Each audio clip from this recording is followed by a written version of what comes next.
la suite de l'UFC Paris. On va passer aux préliminaires maintenant. Donc, il y a Morgan Charrière contre Manolo Zecchini. Là, Morgan Charrière qui est largement favori, donc une cote à 1,10. Et Manolo Zecchini à 3,45. Je crois que c'est un petit cadeau pour Morgan Charrière pour son entrée à l'UFC. Tu crois que c'est un combat facile pour lui ou pas? Combat facile, je dirais pas combat facile. Le mec, il est 11-3 quand même. Ouais. Il Pas vient cet de écart battre. de cote. C'est comment? Je comprends pas cet écart de cote, ce gros écart de cote. Morgan Charrière qui est très bon, hein, mais ouais, j'ai l'impression qu'ils négligent Manolo Zecchini. Après, C'est pareil. sûr. Après, quand tu regardes qui l'a combattu, c'était à Venator, Mazara, combat in a cage, Street Fight partie 2. Tu vois ce que je veux dire? Donc, c'est compliqué à trouver, à trouver ces combats sur Internet.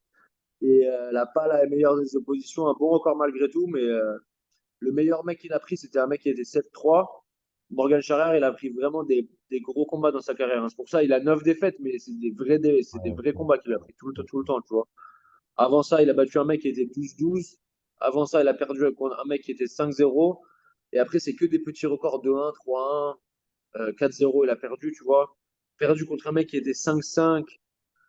Et après, c'est que des petits records. Donc, je crois qu'il vient de là, l'écart, le manque d'expérience comparé à Morgan Charrière. Morgan Charrière, qui est quand même, malgré ses 9 défaites, il est vraiment solide. Mhm. Il devrait gagner, ouais. Il devrait mettre un finish pour moi au deuxième round. Un sale TKO, comme il aime bien en mettre au sol, peut-être que l'Italien, il veut essayer de jouer au Jiu-Jitsu. Il met Morgan dans quelques mauvaises positions, mais Morgan, il va au-dessus et il fait du Morgan Charrière, quoi, comme il a fait dans ses Ouais, derniers combats. Euh, Soit un doctor stoppage ou un TKO au sol. ouais. Ouais, je suis d'accord avec ça aussi. Ouais. Et ensuite, il devait y avoir le combat de Taylor Lapillus contre Muinga Furov, mais désistement de Muin c'est un défaut de passeport ou de fin de visa C'est pour ça. voyager en France. Donc, pas d'adversaire pour Taylor Lapillus. Un gros bordel, hein, c'est dommage. On avait hâte de le voir. Il y a des rumeurs comme quoi le frère à Charles Jourdain, Louis Jourdain, voudrait intégrer l'UFC et son équipe serait en train de travailler pour qu'il combatte Taylor, mais il n'y a rien de sûr. Ouais. Qu'est-ce que tu penses de cette situation, toi? Ouais, après, je sais pas pourquoi est-ce qu'il prendrait un mec du Canada alors qu'on est déjà lundi, là où on enregistre cette vidéo. Pourquoi est-ce qu'il prendrait pas un Français ou un Anglais ou un Irlandais, tu vois ce que je veux dire? Ce Mm. serait plus facile. Il y en a plein des 61 kilos qui veulent rentrer à l'UFC, quoi, Ouais. même si c'est Taylor, c'est sûr que c'est pas un cadeau.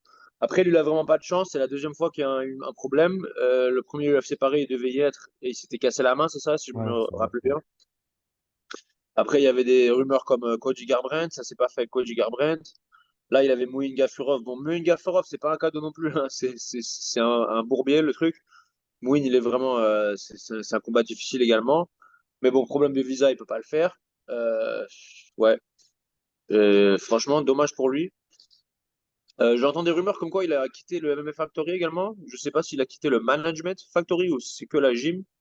Ouais, je sais pas, Je mais sais le pas. MMA Factory sur leur réseau, ils parlaient comme quoi ils avaient deux combattants qui combattaient ce week-end, à savoir Cyril Gane et William Gomis, d'ailleurs, qui lui aussi vient de se retrouver sans combat. Lucas Almeida qui a posté sur Instagram comme quoi il annulait, enfin il était off du combat aussi. On ne connaît pas les raisons là par contre.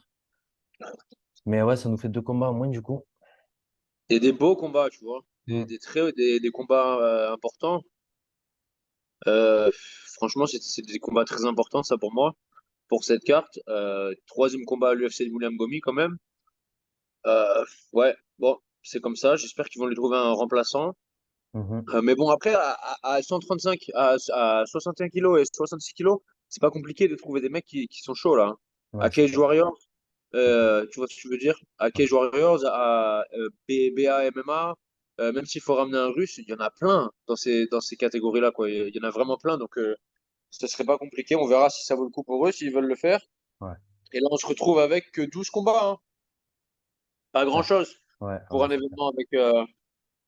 Ouais, espérons qu'il y ait des remplacements, on va voir. Mais Ouais. c'est vrai que c'est risqué pour les Français, ce genre de. On J'aime bien verra. 14-15 combats, tu vois, pour une belle fight night comme ça, au moins Mm. 14 ou 15. Ça fait une belle affiche, mais là, 12, ça va passer vite. En plus, il y a Ouais. des combats un peu déséquilibrés. Il y a deux, trois combats qui sont assez déséquilibrés, ça peut se terminer rapidement. L'événement va pas être si long que ça, hein. Mhm. Mais bon, c'est comme ça. Et Tu veux du qu'on coup, parle un peu de. un deuxième combat de prélim, ce serait Zara Fern contre Jacqueline Calva-Canty. Ta combattante préférée, Zara Fine, c'est ça? Ouais. Ah, elle avait surpris hein, sur son dernier combat. Ouais. Elle a fait une belle prestation contre Nunes. Mais ouais, c'est vrai qu'elle est, elle est bizarre à regarder un peu. Ouais, on sait jamais trop ce que ça va donner. Des fois, on dirait qu'elle a pas trop envie d'être là. Et des fois, elle est surprenante et ça donne envie de regarder. Ouais. Pour moi, elle avait gagné contre Josa Nunez. En plus, Josa Mm. Nunez, j'ai envie de dire, c'est l'adversaire le Elle plus s'était dur fait dominer un peu qu'elle ait sur jamais les affronté. takedowns et le sol, je crois que c'était. Mais après, sur le striking, ouais, elle l'a défoncé, Elle n'a Zara. pas fait grand-chose avec les takedowns. On me rappelle, en plus, c'était au Brésil. Ouais, mais aussi les Brésiliens, tu sais comment ils sont, hein. Mm. Euh, Ouais, c'est vrai, ouais, ouais, c'est vrai. Faut le dire. cette Josiane, là, on dirait un petit crapaud. Mais ouais, non, Zara Farn, elle était rentrée vraiment violent à son dernier combat. Elle avait bien surpris. C'est pour ça qu'elle s'est pas fait cutter, sûrement, après trois Mm. défaites. Parce que généralement, deux, trois défaites, moi, j'en connais des mecs, pour moi, ils se sont fait sortir, hein. Ouais, Donc, ouais, c'est clair. ouais. Jacqueline Cavalcanti, par contre, elle, quand on regarde ce qu'elle a fait un peu, euh, 0-0, 3-2, 6-8, 1-0, 4-1. Ouais, Zara Fern 6-5, mais bon, elle a plus d'expérience à l'UFC. Trois combats quand même. Donc Zara Farn est plus expérimentée, même si son record il est 6-5, c'est quand même un peu dégueulasse. Mais elle a plus d'expérience et elle a affronté des meilleurs adversaires. Juste avant, il y a Nora Cornell aussi, la française, contre Jocelyne Edwards, que tu connais plutôt bien, puisqu'elle s'entraîne aussi à Extrême Couture. Qu'est-ce que tu penses de ce combat? Tu vois des chances pour la française? C'est chaud, Jocelyne Edwards. Je crois qu'elle est sur plusieurs des victoires d'affilée. C'est pas un cadeau d'entrée pour Nora. Oui, c'est pas un cadeau. C'est pas un cadeau, c'est sûr. Quand on regarde Nora, d'ailleurs, sa seule défaite, il me semble que c'est Jacqueline Calavacanti. C'est ça, en 2021, par décision. Donc elles sont sur la même carte. Ouais, Jocelyn Edwards, en fait, c'est une combattante. Elle n'est pas super excitante à regarder, mais elle a beaucoup d'expérience à l'UFC. Maintenant, on se retrouve avec 1, 2, 3, 4, 5, 6 combats à l'UFC déjà, Mm. 4 victoires, 2 défaites. Pas les meilleurs adversaires. Elle a battu Diana Nou, qui est plus à l'UFC. Carol Rossa, elle a perdu. Ça, c'est pas une très belle défaite à avoir. Jessica Rolls-Clark, qui non plus, elle, n'est plus à l'UFC. Ramona Pasquale, je me demande si elle y est encore. Jin Yonkin qui n'y est plus, et Lucie Pidiolova qui y est encore. Donc c'est pas vraiment pas les meilleurs adversaires quand tu regardes à ce qu'elle a fait à l'UFC, Mhm. mais Ouais. malgré tout beaucoup plus d'expérience. Et ouais, pour moi, elle le prend. Après, je vais pas prendre de pronostic pour ce combat vu que je m'entraîne avec Jocelyn Edwards, elle s'entraîne avec Extreme Couture, même si sur Tapologie il y a écrit Kings MMA, mais ça fait un an que je la vois tout le temps avec Extreme Couture. Mhm. Ouais, ouais, c'est un combat compliqué. Franchement, ils lui ont pas fait de cadeau à Nora. Ouais. Juste avant, il y a Ange Loussa qui, lui, est suisse, qui se bat pour rentrer à l'UFC. Il avait fait les Dana White Contenders, il avait perdu. Il devait affronter Josh Quinlan aussi, ton collègue d'entraînement, et finalement, il avait pull out. Et là, il rentre sur l'UFC Paris contre Riz Maki. Riz Maki qui n'a pas combattu depuis 2020, qui avait perdu contre Alex Morono. C'est ça. Donc, ouais, ça peut être une belle entrée, non, pour un Joussa, qu'est-ce que t'en penses? Ou Riz Non, Maki, il est chaud quand même. il avait pas combattu depuis 2020 à l'UFC, Ah, ah d'accord. mais Ah, là, il est sur trois victoires à Cage Warriors parce qu'il s'est fait sortir. ok. Il avait combattu Khamzat en Uhum. 4 jours notice. Et après, il a combattu Alex Morono, ouais, donc vraiment pas des cadeaux qu'ils lui ont Ouais, il fait. n'avait pas gâté. Ouais. Après, il a battu un mec qui était 13-6, un mec qui était 7-1 et un mec qui était 32-11. Donc, quand même, des belles victoires qu'il a fait. Et là, Angelousa, ouais. Angelousa, lui font pas de cadeau non plus, j'ai envie de te dire. Au contender, il lui avait donné Jack Della Madela. Il l'aime vraiment pas. Après, il avait eu une victoire à ex-MMA et il a rentré à l'UFC. Il a combattu Mounir Lazzez, il a perdu par décision. Et il a battu AJ Fletcher par décision. Mhm. Et le combat avec George Cullen a été annulé. Ouais, ouais, je sais pas. Franchement, je sais pas. J'ai pas vu les combats de Rismaki à Cage Warriors. Je sais que ça a été défini. Je sais qu'il a eu des belles performances, mais j'ai pas vu les combats entiers. J'ai vu que les séquences de fin. Donc, ouais, je pense que Rismaki peut le faire. Il peut le faire, il a du bon momentum. Il est sorti de l'UFC sur 2 défaites contre des tueurs quand même du top 15.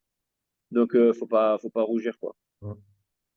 Et puis ensuite, on peut parler du premier combat de la soirée qui sera Farid Basharat contre Clayton Rodriguez. Là, c'est un monstre, Farid Basharat, 10-0, à Très chaque fort. fois des grosses prestations, ouais.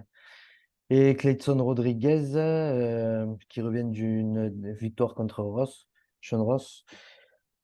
8-2 quand même aussi, c'est respectable. Mais tu crois que Farid, il passe à 11-0 ou pas?